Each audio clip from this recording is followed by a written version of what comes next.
Back in the early 2000s, in a time before cell phones were in the hands of every middle schooler, and a time before a certain someone was allowed to go online, I used to pass letters in school with my friends. I was feeling nostalgic recently, and I found I have a lot of the notes I used to pass back and forth back then. And, well, hindsight is 2020. If only that's what this year was known for. These notes were not as cute as I remember them. Gives me a whole new perspective on things from back then. Back in 8th grade, I had two friends, Joe Schmo and Taryn Turncoat, who were in the same class. I also had two problems. I was in a different class, and the two of them did not get along. Joe called her Zitface, and Taryn... I won't even say who Taryn called Joe. Somehow, Taryn agreed to pass notes between me and him, though, because I used to see her in art class all the time. And I still have some of the notes from Joe.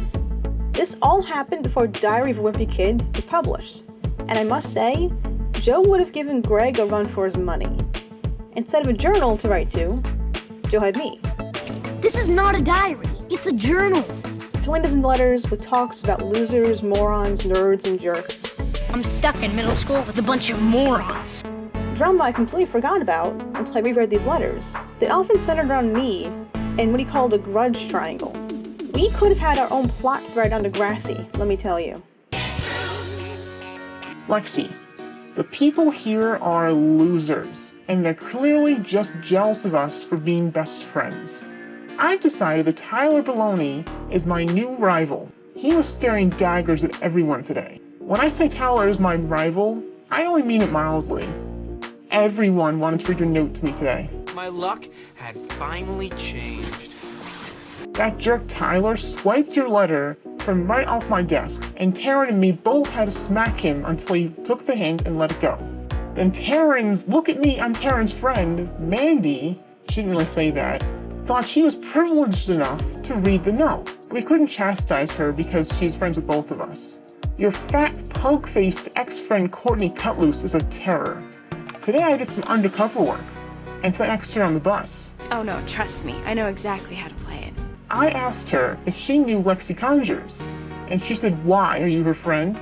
And I said, no, she's the biggest nerd in school. I know she's kind of socially retarded and weird, but she's my friend, so just promise me you won't make fun of her. Don't hate me for that, I didn't mean a word of it, I was undercover. And then she said, good, she's a freak.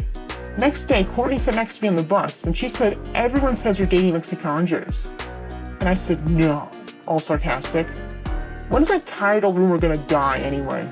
Is it true? She asks me, and I say no. She's so weird, she says, like it matters. So I say, she says worse things about you. To shut her up. What does that witch say about me? She demands, all puffed up. I've been reading Harry Potter, number 5, and it gave me an idea for a little poem. Courtney is our king. Courtney Cutloose eats everything. She cannot fit into a single thing. That's why normal kids all sing, Courtney Cutloose is our king. Courtney Cutloose's birth is a sin. She has 2 very large chins. Courtney Cutloose is heavier than 1,000,000 pounds of tin. Cutloose is our king. Courtney won't leave me alone on the bus. She says you stole Tyler from her because she knew him longer, so you're not allowed to like him. But wait, aren't you so mad at Gretchen for telling me? No. Because if you are, you can tell me. It was a really bitchy thing for her to do. Is that why you two stopped being friends? I saw Richard Richardson from last year today. Did he really call your house and piss off your dad? That's crazy. He must have found you in the Yellow Pages. He didn't mention the call to me. Just asked if I was in media studies with him. I can't believe your dad thought my letters were love letters from Richard. Ha! I'm glad your dad saw right through his charms and didn't like him. Did your dad really say I seem nice? Also, I was sad to hear you lost your taste for bowling. I was gonna ask you out bowling sometime. Just joking! Will that rumor die? I have no idea what started it. Your zit-faced friend, Taryn, is getting on my last nerves. One minute, she's my friend. The next, she's my enemy. She asked me to see my homework. She got jealous I did mine, she didn't. So she dropped on the floor and made sure to slip and fall on the way to her desk. Also, if you want our letters to stay private, You better tell your friend Taryn. She left your note to me in social studies. I came back to find it all crumpled in a ball Taryn's doing. I think I hate my math teacher. I had to write in pencil today. Pencil? Have you ever known me to write in pencil? And she moved my seat 5 times. And every seat I couldn't see the board. So, it's not my fault if I fail a notebook quiz. Then she moves me next to Taryn, who made fun of my 65 in my last test. Then she moves Taryn to a good seat and plops Tyler next to me. You should really transfer into my class to get away from the girls to make fun of you.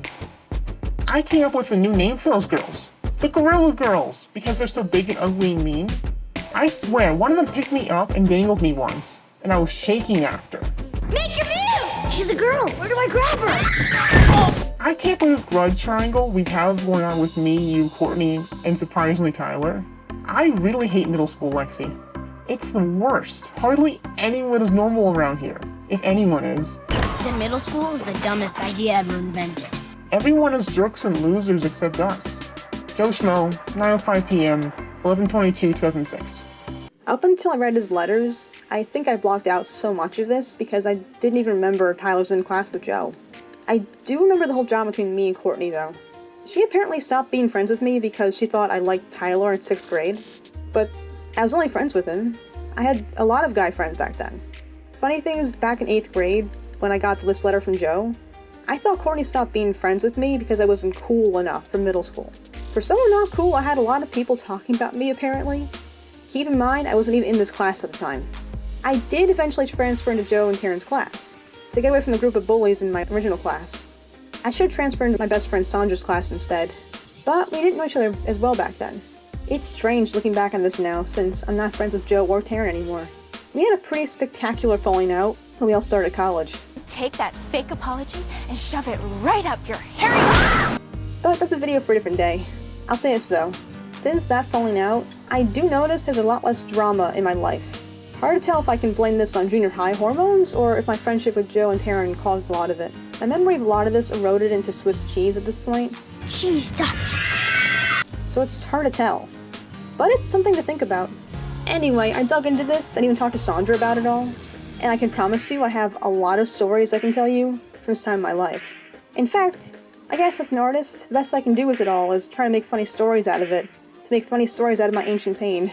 So, if you like stories like this, make sure you subscribe and hit the bell, because just subscribing isn't enough anymore, I guess. And you can follow me on Twitter and Instagram, and I have a Patreon at Lexi Conjures.